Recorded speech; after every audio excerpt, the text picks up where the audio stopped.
మహిమ కలుగును గాక. క్రీస్తునందు ప్రియమైన దేవుని వాళ్ళరా, బాగున్నారా? ఎలా ఉన్నారు? సంతోషంగా ఉన్నారా? ఏం సంతోషం అయ్యా, మా సంతోషం చాలా దుఃఖకరంగా ఉంది, చాలా బాధకరంగా ఉంది, చాలా పరిస్థితులు తారుమారుగా ఉన్నాయి అనుకుంటున్నారా? దేవుడు మంచివారండి, దేవుడు సహాయం చేస్తారు. దేవుని యందు విశ్వాసం ఉంచు, దేవుని మాటలను నమ్ము, దేవుని వైపు తిరుగు, దేవుని మీద ఆధారపడు. నీ ప్రతి పరిస్థితిలో దేవుడు నీకు సహాయం చేస్తాడు, తన చేతిని అందిస్తారు. అవును, అందిస్తారు. రండి, ఈ దినం కూడా దేవుని మాట ధైర్యపరుస్తుందండి. దేవుని మాట మనకు జీవాన్ని కలుగు చేస్తున్నది. చదువుకుందామా?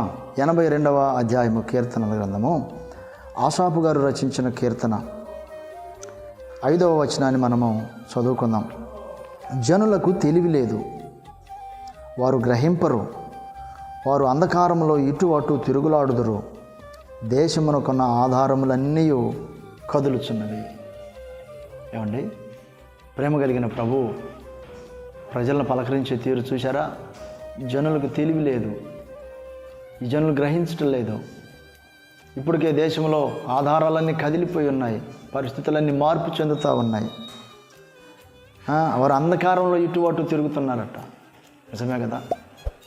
అంధకారంలో ఇటు అటు తిరిగే ప్రజలు మీరు చూస్తే ప్రతి ఊర్లో కూడా, ప్రతి పట్టణంలో కూడా ఇంతకుముందు పగటి కాలం ముందు చేసే పనులకి ముగించి ఉండేవారు.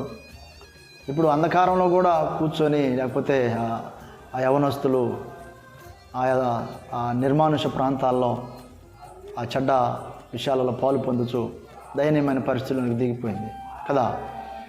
అంధకారంలో అటు ఇటు తిరుగుతున్నారు, ప్రజలకు గ్రహింపు లేదు. దేశంలో కొన్ని ఆధారాలన్నీ కదిలిపోతూ ఉన్నాయి, ప్రజలకు మారు మనసు లేదు. మంచిని గ్రహించేవారు లేరు, మంచిని తెలుసుకునేవారు లేరు, మంచి పట్ల అవగాహన కలిగి ఉండేటువంటి వారు లేరు. ప్రేమ కలిగిన దేవుడు నీతో మాట్లాడుతూ ఉన్నాడు. జనులకు తెలివి లేదు, జనులు గ్రహించడం లేదు, నా మాటలు వినట్లేదు. అయ్యో, నా మాటలు వింటే వీళ్ళకి ఎంత మేలు అంటూ ఉన్నాడు. అయ్యో, నా మాటలు ఈ ప్రజలు గ్రహిస్తే ఎంత మేలు అంటున్నారు. మరి ఆయన మాట వింటున్నావా? ఆయన మాట విని ఆ ప్రకారం జీవించడానికి అప్పగించుకున్నావా? మారు మనసు పొందావా? ఆయన అంటే ఇష్టపడుతున్నావా? ఆయన మాట కొరకు ఎదురు చూస్తున్నావా? ఆయన వెంబడించడానికి మరి మంచి దేవుడు అని చెప్పి ఒక అవగాహనలోనికి వచ్చి ఉన్నావా? దేవుడు నిన్ను ఎంతో ప్రేమిస్తున్నాడనే సంగతిని అర్థం చేసుకున్నావా? ఇప్పటికే దేశ పరిస్థితులన్నీ కదులుతూ ఉన్నాయి కదా.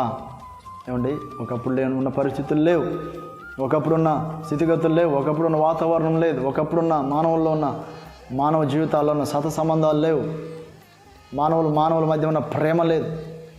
అన్ని ఆధారాలను కదిలిపోతూ ఉన్నాయి. గ్రహిస్తున్నావా? ఈ ప్రేమ కలిగిన దేవుడు ఒక్కడే మారినవారుగా ఉన్నారు. ఈ దేవుడు నీకు గ్రహింపు శక్తిని ఇచ్చునుగాక. ఆమేన్.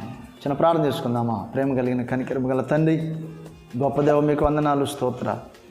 ప్రియ ప్రజలు తండ్రి, ఏ పరిస్థితుల్లో కొట్టుమిట్టలాడుతూ ఉన్నారో నాయనా, ఇప్పటికే దేశంలో కొన్ని ఆధారాలన్నీ కదిలిపోతా ఉన్నాయని సెలవిచ్చిన మీ మాట సత్యమైనది.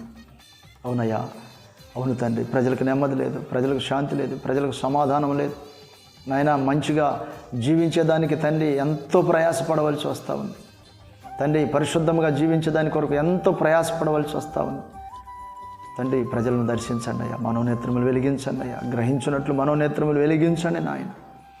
అయ్యా, మిమ్మల్ని